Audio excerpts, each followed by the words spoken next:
Hello guys and welcome back to Big Brother, and I'm back after the weekend. I will update you guys all about Adele in this week's Dance Moms episode. It'll be out on Wednesday, so just in a couple of days time, but I hope you guys are enjoying the show and the channel. This season is getting crazy. Next week should be jury, but I don't know whether it will be. We've not heard any yay or nay about it. I think a 9-person jury is nice. A 7-person jury can sometimes be a little bit too small, especially with last season. It just felt a little bit eh. But it is what it is. We are going to get straight into this episode today because we have a lot to talk about, and I hope you guys are going to enjoy, and I will see you guys in the episode. Let's go. So, after the dramatic veto competition and meeting, Tucker obviously put Chelsea up on the block, took Quinn down, and this has caused a lot of controversy. Chelsea is absolutely fuming. She believes that Quinn has sold her out, sold his soul to the devil, aka Tucker, and now Chelsea is on the chopping block where she didn't want to be, and it's looking like Quinn could be a potential target for Chelsea if she survives this week. We also have Cam getting a little bit of a bond going with Tucker. I have seen the jokes and the tweets and the memes of Cam over the last couple of weeks where it's like, Cam when he's on the block, Cam when he's in trouble, Cam when someone says something horrible about him. I get it. It's hilarious.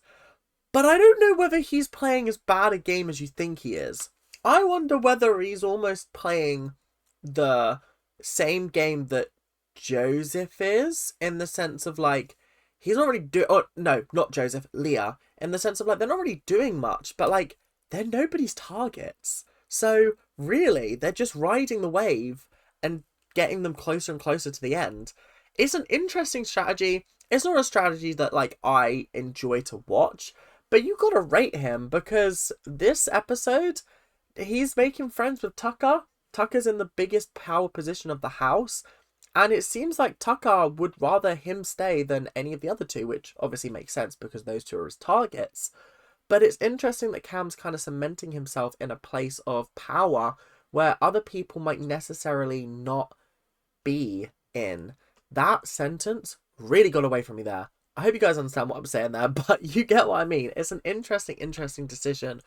An interesting gameplay, I feel like. I feel like this isn't something that we've necessarily seen before, on this season at least, and he's playing an interesting game. I don't know what the game is, but he's playing something interesting, let's just put it that way. So obviously, Quinn sits down with Chelsea and goes, right, okay, I have something to tell you, and I'm really sorry about what I've got to tell you, but sadly, I did tell Tikor and Chemo that there was the Pentagon Alliance. And then obviously they've gone and told Tucker, and that's what's caused this whole pandemonium. And Chelsea's sitting there going like, okay, thanks for telling me. And then she's gone to go talk to Brooklyn, and they've been like, and it seems like now Chelsea is wanting to target Joseph and Quinn because they're the two that sold out the collective and the Pentagon. Very, very interesting. Again, it seems really strange to me how everyone was so willing to get rid of Angela about 3 weeks ago, and now Angela is not a single person's target, which is wild to me. Not a single person in that house is lining Angela up for an early departure, which means I actually think she has a really good chance of winning this competition. I'm so incredibly proud of her. She went from being the most bombastic, crazy person that we've ever had in the house, and now she's lining herself up for victory, which is craziness. It's actually wild. Obviously, it remains to be seen whether these words are prophetic or whether they're pathetic, but I really hope that I am right, because I would love to see Angela in the show. Having her in the winners gallery of BB would be iconic, and I would want nobody else from this season to win over her. Maybe Tikor. I do like Tikor. She's great. And I do like Tucker as well. But like anybody else, meh. So obviously, now we're in a little bit of a predicament, because Tikor is starting to notice that Tucker is starting to hang out with people outside of the 6th Avenue Alliance. And whilst in my head I'm like, I think it's mountains out of molehills, he's just solidifying himself in the house in a secure enough position where no one really wants to get rid of him, which is fair and smart. But I think she's seeing it as he's switching up on them. He might have other alliances that he's a part of, and therefore he's now becoming a little bit of a threat, which is interesting. I feel like Tucker has really shaken this game up. He's really given it new life. He's pulled some crazy, crazy moves that have meant that every single week we've been left on the edge of our seats going, oh, what's going on? But I do appreciate that. I don't know whether I'm ready to see him go yet, so targeting him, I don't know. It would be a shame if they got rid of him this early on. I would have liked to have seen him go a little bit further on and maybe be in the double eviction, like victim. I don't know when that's coming. They usually do a double eviction around about like 7th, 6th place. That's usually the time when they do it. And we've got a long road to get there. We've got another couple of weeks. I don't think that's going to happen before like the middle of September. So we have got a lot of room for Tucker to actually make some really, really cool moves. I think once they get rid of the BBAI arena, that's when he's going home, I think. I think he can solidly win up until that point. But then after that, it's a little bit messy. It's a little bit crazy. So you just got to hope that he can pull off this win in the AI arena if he does get put up on the block and he's there on eviction night. But obviously, T-Core is kind of setting up things in motion. She's trying to get people on side to save Chelsea if it's Chelsea versus Cam. But obviously, Tucker's not happy about this. And even though Rubina's like, it's better for my game if I keep Chelsea, even she's like, maybe I can't side with Tucker on this one. Maybe I've got to make a power move if I have to. If Brooklyn wins the AI arena and it's Cam versus Chelsea, we're saving Chelsea. We've got the numbers. We're going to save her and Cam's going to go home. And honestly, I think that would have been the best case scenario, Cam going home, keeping in 2 people who are very, very outspoken and fun in the game would have been much more entertaining than keeping Cam, who up until this point has done nothing but sit in alliances and nod and smile. That's just how I feel about him. He's lovely, don't get me wrong, but he's like watching wallpaper sometimes. There's just not a lot going on. So, the BBAI arena. Yeah, this one was absolutely catastrophic. I cannot believe that it took them as long as it did to do this challenge. Like, it actually was the most jarring thing I've ever watched in my whole life. It was so frustrating because I got the first one very, very quickly. The other ones I wasn't able to get as quickly because the camera angles were shocking. But they were essentially asked to look on the board. There were word puzzles. Basically, it was just they're being played very, very close together and you've got to decipher what it is. Some of them being played forward, some of them being played backwards. Like, it wasn't actually that difficult. But then it gave you a descriptor, an animal, and a location. And you had to put the animal in the location and then press your buzzer. It really wasn't that hard. I got the bloody superhero elephant in the water very quickly, and not a single person got it until the very, very end. And it was so frustrating to watch. It was so frustrating to watch, in fact, that even the producers or whoever was running the game got bored and pissed off because they just put the clues up on the screen and then they still couldn't understand it. They still didn't understand it when it was literally laid out in front of them. I was sitting there like, oh my god, this is the most aggravating thing I've ever watched in my whole life. Because these three should be 3 of the strongest competitors in this competition. And they can't even solve a simple word puzzle. Tucker would have solved this in 10 seconds flat. That's how crazy it was. I was so disappointed. Honestly, nobody deserved to win this. I wish Julie just went, you run out of time, all 3 of you are on the block.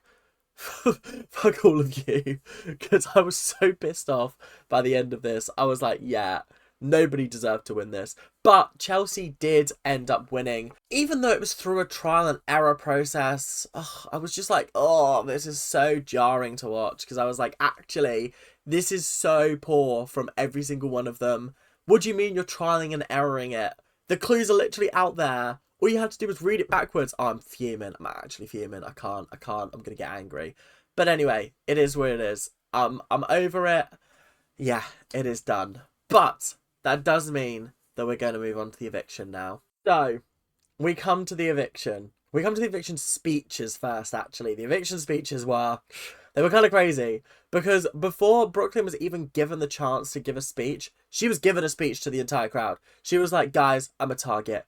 I'm the only hope of getting out Tucker. If you keep me in the game, I am the target. I will be put up again next week. If you keep me in this game, I will do X, Y, Z. I was like, this is like a manifesto coming out. I was like, right, is she running for president? Is she running for president? Because this is kind of crazy. This is kind of tempting me. I'd be sitting there going, maybe I should keep her. Because she actually could be quite good as a decoy. I'm sometimes one of these people that, like, I'd rather keep someone who's a big target in the house, because I know that that's going to fill a bum seat next time. Fill a bum seat? You know what I mean. Take out someone who isn't necessarily the target, and then just keep the person that is, because sure as eggs is eggs, they're going to be up next week. It's as simple as that. I was surprised that no one really thought that way, but it is what it is. Apparently, Cam is better for people's games than Brooklyn is, which doesn't make sense. But I found it really, really hilarious that Cam, during his speech to the group, completely forgot what was going on and was like, oh yeah, I really, really want your vote, guys. And then someone had to correct him and he was like, oh, no, actually, I don't want your vote. I don't want your vote. I don't want your vote. I was like, oh God, this guy actually has no idea what's going on, and it's kind of jarring, but it's also absolutely hilarious. So we come to voting time, and voting time was a very, very sad ordeal for Brooklyn. Yeah, it was tough. It was tough to watch. Chelsea voted for Cam, Leah voted for Brooklyn, Quinn voted for Brooklyn, Mackenzie voted for Brooklyn, Rubina voted for Brooklyn, Kima voted for Brooklyn, Tikor voted for Brooklyn, Angela voted for Brooklyn, Joseph voted for Brooklyn. It was tough because I actually really liked Brooklyn, and I thought she'd go a lot further in this competition. I really actually thought that she would do a lot better than she did. But last week, the blindside on Cedric blew up her game to an irredeemable point. Like, there was no way she was coming back from that, purely because it actually just... It couldn't have happened. She couldn't have come back from it at all, because she was so... What's the word I'm looking for? She was so intense when she was like, I'm so sorry, Rubina, you're going home. Oh, Cedric's going home. Fuck. What do I do now? Actually, what do I do? And when she was outside, like, Julie actually mentioned this. She was like, you got exposed last week. Exposed. And do you regret that? And Brooklyn was like, no, not really. I don't. And I was like, you know what? Fair enough. But do you know how I know that she's got no idea what's going on in that house? She thinks that Chelsea or Quinn are going to win. I don't think they are. I don't think they're making it very far. I think Chelsea's got a better chance of making it far than Quinn. I think Quinn's gone in the next couple of weeks. But I don't know, because he's kind of flying under the radar. He's just been saved by Tucker, so I actually don't know what's going on. But that is all I've got for today. I will be back on Thursday with another episode of Big Brother. Don't you worry, it will be Sunday's episode and Wednesday's episode in one, so it'll be a double bumper episode for you guys in order for me to catch up. Sorry that I was away over the weekend. I'm not sorry. I had a fabulous time, thank you very much. And I obviously couldn't watch the eviction episode because I was leaving at like 4 in the morning, my time, which is only about 2 hours after it aired in the US. So I couldn't have watched it, recorded it, edited it, and uploaded it by the time it went out. So you guys got a bonus Dance Moms episode. Don't complain.